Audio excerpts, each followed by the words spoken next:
Buenas noches, nos encontramos en Dominio Informativo y nos da gusto saludarlos con mis compañeros José Newman, Francisco Garfias y Raúl Sánchez Carrillo. Les vamos a hablar hoy pues de los temas que, como ustedes han visto, son de actualidad en política. Entre otros, las divergencias que ha tenido el señor presidente de la República con algunos de sus colaboradores y con un ex candidato presidencial. Raúl, ¿cómo has visto la actual situación del gobierno en relación con su trato, con su forma de ser del primer mandatario, que de vez en cuando se pone rígido con algunas de las gentes de su propio gobierno? Bueno, hemos visto últimamente, en relación a lo que mencionabas a la entrada de Dominio Informativo, cómo la diferencia o las diferencias entre Ricardo Anaya, quien fue precandidato o candidato del PAN para la presidencia, y el mismo presidente López Obrador, en tonos ya de un enfrentamiento verbal y de reto incluso, de no te tengo miedo, Andrés Manuel, no te vas a deshacer de mí tan fácilmente.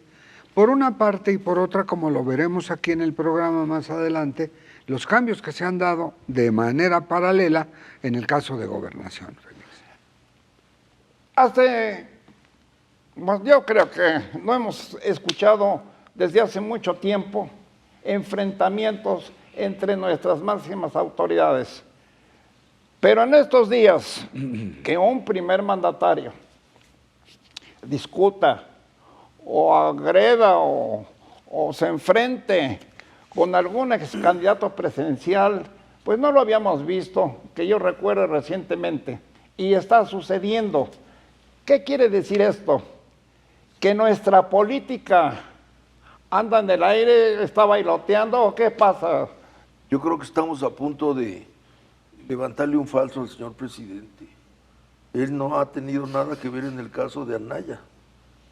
Ha salido a decir que Anaya trae problemas severos, pero que él no está detrás de esto, para nada, ¿no? Lo que pasa es que en la versión del señor presidente, el señor Anaya trae deudas con la justicia desde antes. Es un desglose de una investigación del amnistiado Lozoya, ¿no? El señor presidente solamente nos ha dado el beneficio de informarnos del conflicto que trae el señor Anaya, pero él no está metido en ese conflicto, eso dice. Bueno, la verdad, no es con ánimo de contradecirte, pero ayer, precisamente, en varios medios informativos fueron publicadas las palabras, los términos, cómo se dirigió el primer mandatario a este ex candidato presidencial. No es cosa nuestra, son cuestiones de ellos, pero que se han dicho algunas cosas que la verdad no esperábamos. Pancho. Pues mira, para que no ser una cosa que tenga que ver el presidente, le ha dedicado bastante tiempo al presidente en las mañaneras. El propio Anaya le contó 58 minutos en las 3 primeras veces que lo mencionó, más lo que se ha acumulado después de esa intervención de Anaya. Ahora, desde el punto de vista político, Félix, el tema ahí es que esta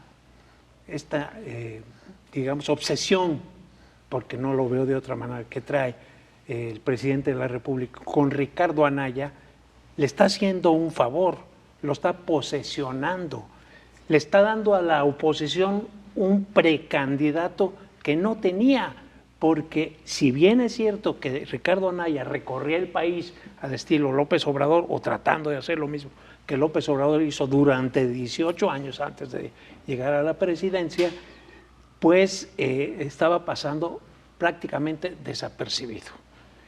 Ahora lleva una semana todos los días siendo la nota principal porque el presidente así lo dispuso.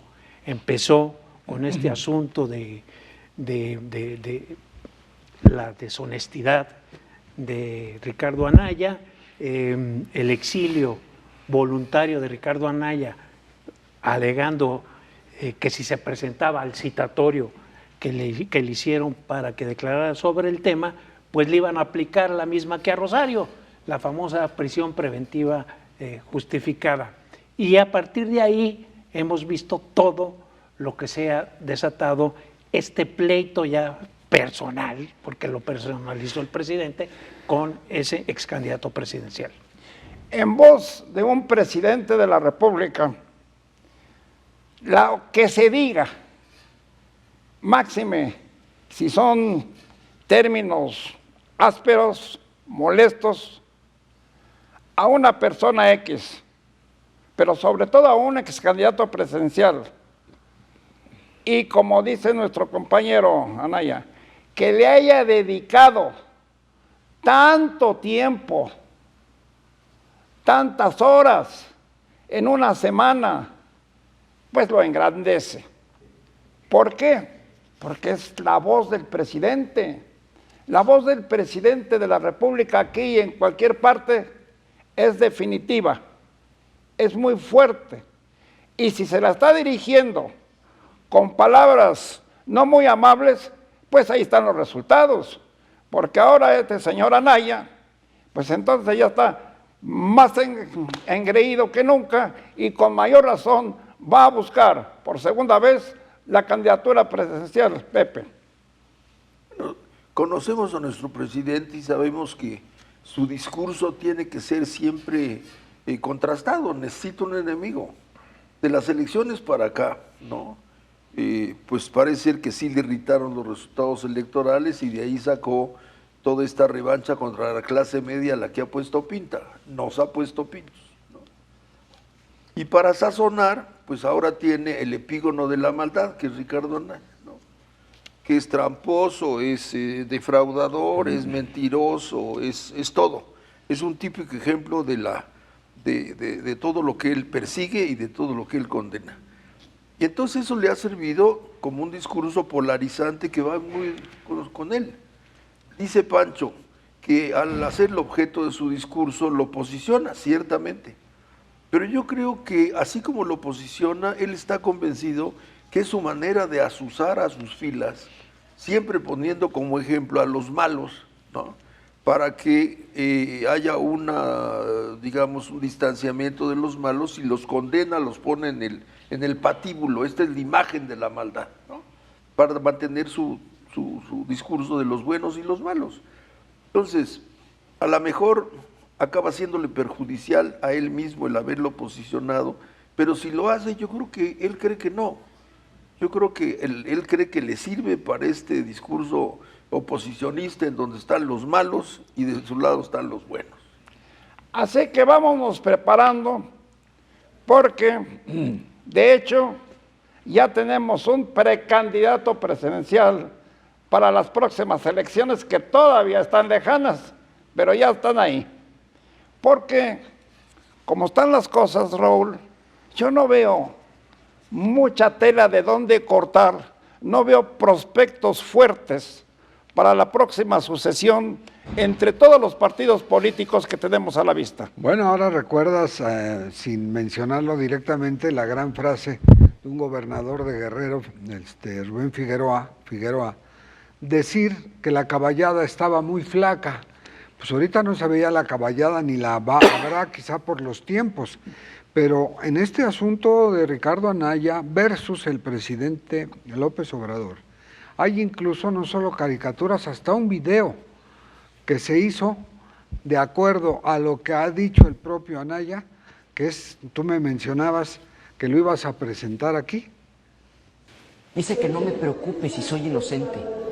Pues claro que soy inocente. Sé perfectamente que si entro al reclusorio, pues no me van a dejar salir. Que te quede bien claro, Andrés Manuel. Yo no me escondo ni huyo. Que no te tengo miedo, Andrés Manuel. Hazle como quieras. No te vas a deshacer de mí. No me rindo y no me doblo. Y ahora sí voy un paso adelante. No te vas a deshacer de mí. Bueno, pues así están las cosas. ¿Qué nos espera? ¿Qué nos espera por delante? Como se dice en política, con estos dimes y diretes, ¿no sería saludable saludable para toda la República que las principales autoridades del país dediquen el tono de sus discursos a cosas más importantes, como puede ser el de la inseguridad, el de las finanzas, el de la inflación, el del desempleo y de tantos otros problemas que tenemos enfrente. Bueno, definitivamente, Félix, que sí, estoy de acuerdo contigo en que no se está hablando de los temas que realmente el pueblo quiere que se hable. No se habla de las medicinas, no se habla de la violencia cotidiana. Hemos visto escenas verdaderamente espeluznantes en la televisión sobre lo que está ocurriendo, por ejemplo, en Zacatecas, los colgados en los puentes, este repunte tan marcado que ha habido de la pandemia, que estamos a niveles que no teníamos ni el año pasado, que sufrimos tanto. De eso no se está hablando. Hay una polémica real que entre el presidente y Ricardo Anaya. Yo creo que al presidente Anaya lo supo provocar al mencionar: yo me presento al citatorio con una condición, de que vayan los hermanos Pío y Martín, y que con el mismo juez, a la misma hora, y que les den el mismo trato. Eso enfureció al presidente y, como tú lo viste y lo mencionaste, le reviró con una cascada de calificativos y no argumentos de fondo. El tema es larguísimo, no nos podemos ahorita meter si jurídicamente están respetando el debido proceso o no, pero hay una cosa real en la que Anaya tiene razón. Él tenía derecho a que sus abogados tuvieran acceso a la carpeta de investigación, y la fiscalía no se la quería soltar. No se la quería soltar, porque estaba llena de inconsistencias, las fechas no cuadran, las cantidades no cuadran, y evidentemente esto los abogados lo iban a detectar. Bueno, esto de hecho apenas se empieza, porque juren ustedes que no se va a acabar con lo que se dijeron en la semana que pasó. Vamos a dejarlos por la paz un ratito, Raúl, y vamos a referirnos a otros aspectos del propio gobierno, como son los movimientos que ha hecho el presidente de la República en su equipo de trabajo.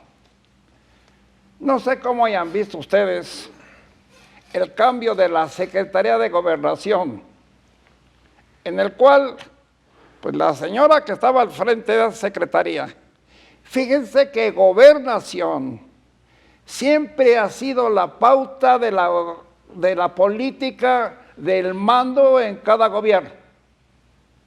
Secretarios de Gobernación anteriores son los que llevaban la pauta, la conducción correcta de la política nacional, porque son ellos, los secretarios de Gobernación, los que se entienden o se pelean con los gobernadores, con los otros secretarios de Estado. Y eso no sucedió con la señora que estaba al frente de la Secretaría de Gobernación, que hace 2 o 3 días la cambiaron, ya está de nueva cuenta en su escaño del Senado de la República, muy tranquilamente. ¿Y qué pasa con todo el equipo, con todo el gabinete que tenemos en esta ocasión? ¿Le está funcionando a la nación o no, Raúl? Bueno, aquí hay algo muy importante que hay que detenernos a analizar. Ha habido cambios, con este de Gobernación quizá el más significativo, porque Olga Sánchez Cordero se convierte en la primera mujer que llega a un cargo así. Pero ha habido cambios, el de la Secretaría de la Función Pública y en otras áreas. Puras mujeres han sido los cambios. Sin embargo, en todo esto también, que venga el gobernador ya con licencia de Tabasco a hacerse cargo de la Secretaría de Gobernación, habremos de ver qué va a pasar con los subsecretarios, qué va a pasar con un área que era muy importante de Gobernación, que nunca manejó la señora exministra a hoy senadora Olga Sánchez Cordero, que fue migración, que es un tema también que Dominio Informativo lo tiene para presentarlo como una pesadilla que está ocurriendo. Efectivamente, la Secretaría de Gobernación, como lo decíamos hace un momento, es la que se encarga, además de la conducción de la política, pues de los problemas que enfrenta el país en sus diferentes aspectos. Y ahí tenemos el que menciona Raúl, los migrantes que en estas semanas nos han traído en aviones particulares y custodiados por militares de Estados Unidos a México. Ni se sabe por qué los agarraron, dónde los agarraron. Lo que sí se sabe es que fueron detenidos en Texas principalmente, los subieron a aviones cuyas matrículas no dan a conocer y llegaron a México y como si fueran animalitos, estos cientos o miles de indocumentados los fueron a votar, porque no podemos decir una mejor palabra, a Chiapas y a Tabasco.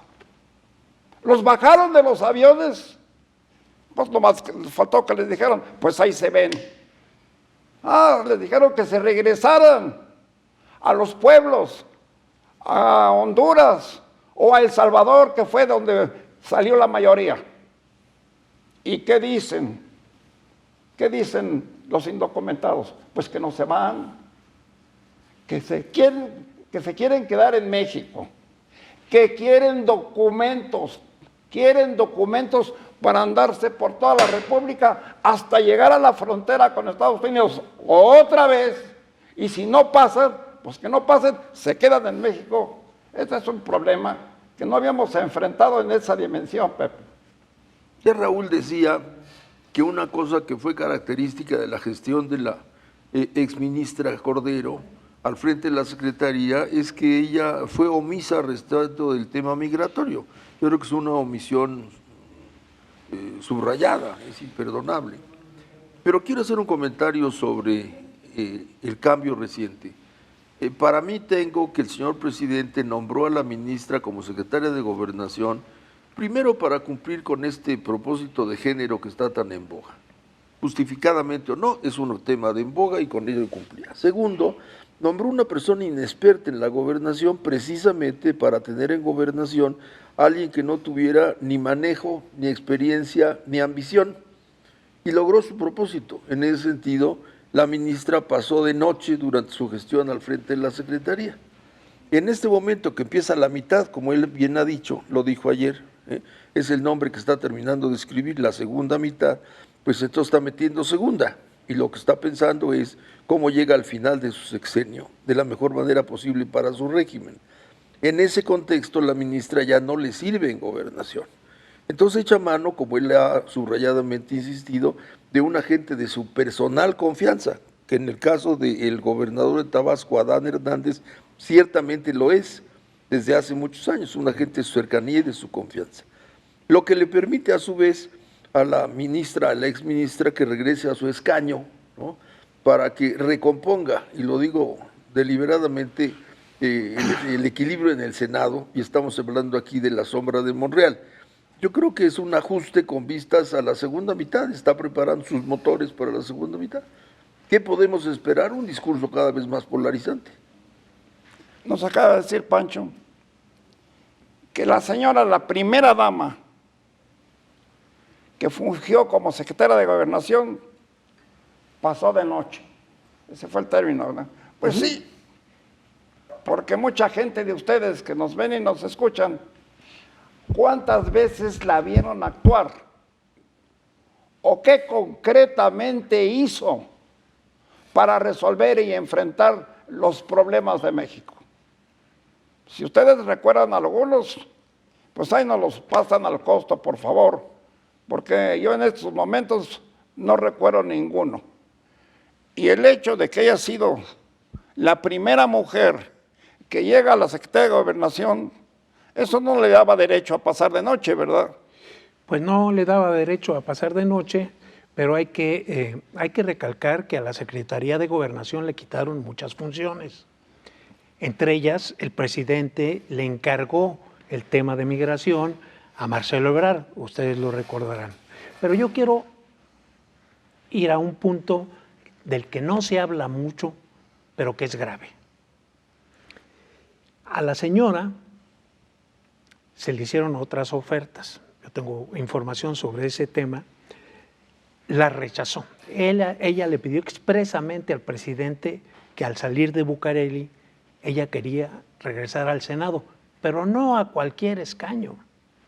Ella pidió ser la presidenta de la mesa directiva de la Cámara de Senadores, cosa que ocurrió, dejando a otras 4 aspirantes que durante meses cabildearon, hablaron con cada uno de sus compañeros, esfuerzos que en 24 horas se esfumaron por una decisión de otro poder, del Poder Ejecutivo, en concreto del presidente de la República. Es grave que la presidenta del Senado sea elegida desde Palacio Nacional. Un tema del que no se habla, como si fuera normal que el presidente decidiera quién va a presidir o no la Cámara Alta.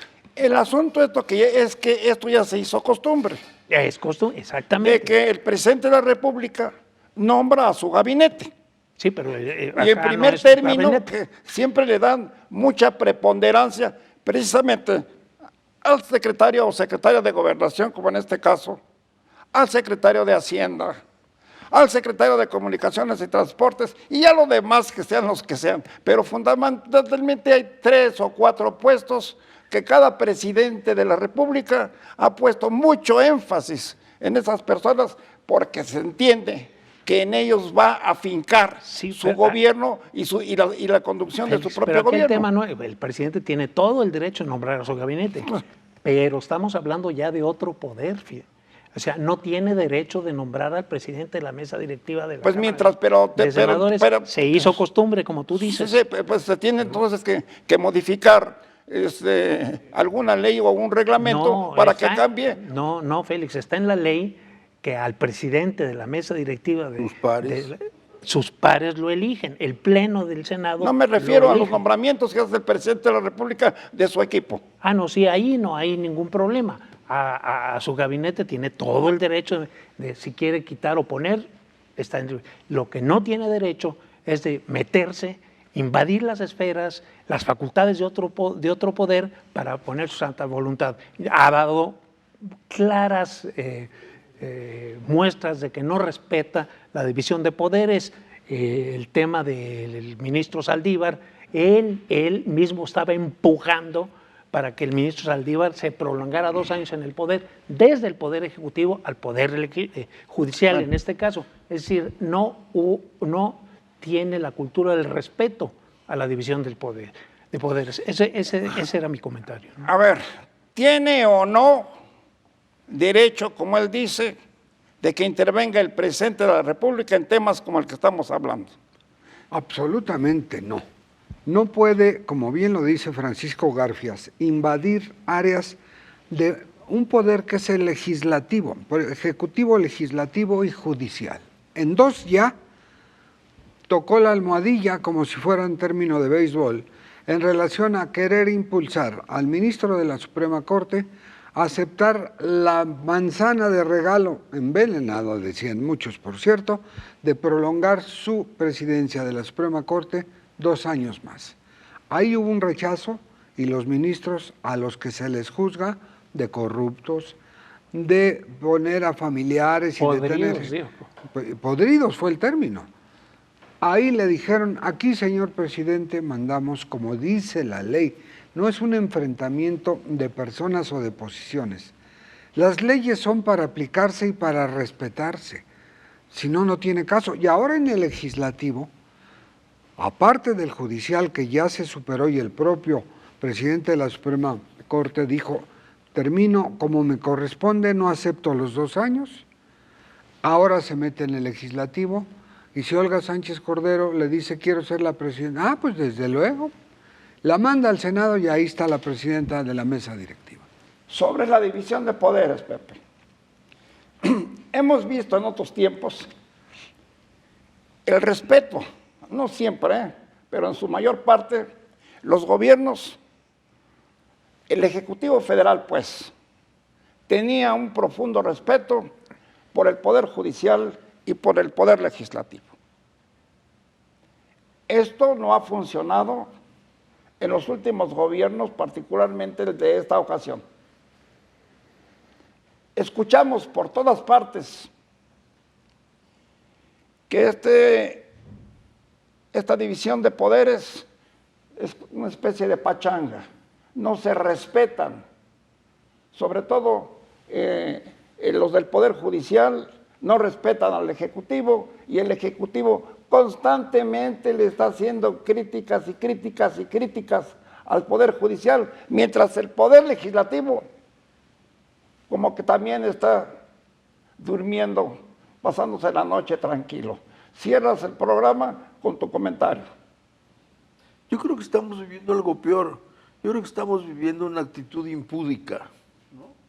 Es decir, yo me meto en el legislativo de manera notoria, enfática, manifiesta y confesa. ¿Y qué? ¿No? Se pudieron haber guardado las formas. La remoción de la Secretaría de Gobernación pudo haber ocurrido hace semanas o meses. Se pudo haber integrado en el escaño, pudo haber aspirado a la presidencia, pudo haberse dado todo este proceso y surgir como una presidenta natural elegida por sus propios pares.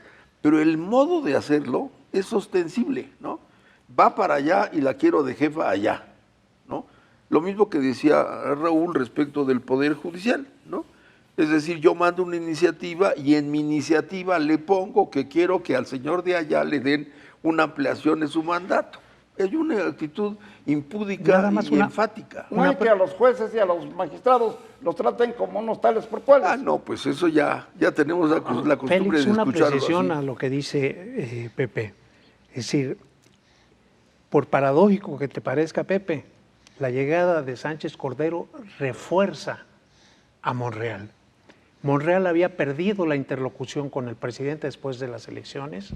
El presidente le pide a Monreal que opere la llegada de Sánchez Cordero, que la ponga como presidenta de la mesa directiva, que convenza a la oposición de que ella sea la presidenta de la mesa directiva, y todo esto lo opera Monreal y le sale casi sobre ruedas, ¿sí? Entonces, Monreal, que había sido vilipendiado por la parte más sectaria, más radical de Morena, hoy recupera la interlocución con el presidente le pide a él que le ayude al regreso de Olga Sánchez Cordero y lo opera y le sale muy bien. Entonces, paradójicamente, y contra las versiones que efectivamente corren de que la manda como cuña para Monreal, se contrapone un poco con esto que ocurrió ayer. Hubieras visto a Monreal el día de ayer, el contraste de su cara. En los días anteriores estaba tenso, estaba verdaderamente nervioso, y ayer se le veía risueño, contento. ¿Por qué? Porque el presidente le había dado otra vez la posibilidad de hablar con él. Bueno, ya escuchamos lo que nos decía Pepe, de que la señora que estuvo en gobernación pasó de noche. Estamos escuchando otro punto de vista. Ahora sí terminas tú el programa con tu punto de vista. ¿Funcionó bien o no funcionó esta señora en gobernación? Para mí, en un análisis muy estricto, tuvo un papel de título de secretaria de Gobernación con funciones muy acotadas. Si acaso un par de reuniones con gobernadores, si acaso una reunión por ahí con algunos líderes de movimientos sociales, pero la verdad es que, como fue la primera mujer que llegó ahí, muchos decían no renuncia por eso, porque es la primera mujer y sería aceptar una derrota. Lo que quieren ver como un enroque, en el caso de Adán Hernández, que es con licencia de gobernador de Tabasco a gobernación, y de Olga Sánchez Cordero es ir preparando la otra mitad del sexenio en posiciones medulares, pienso yo. Pues se nos fue el tiempo. Muchas gracias por su atención y tengan la seguridad de que vamos a estarles comentando constantemente estos agarres que ahora ya estamos viendo en la política nacional, que como que se habían perdido, pero están de nuevo y estaremos muy puntuales con ustedes, teniéndolos informados en todo lo que nosotros podemos y esté a nuestro alcance. Muy buenas noches a ustedes. Gracias. Y buenas noches, Raúl, buenas noches. Gracias, Félix. Pancho. Gracias, Félix. Gracias a Buenas usted. noches.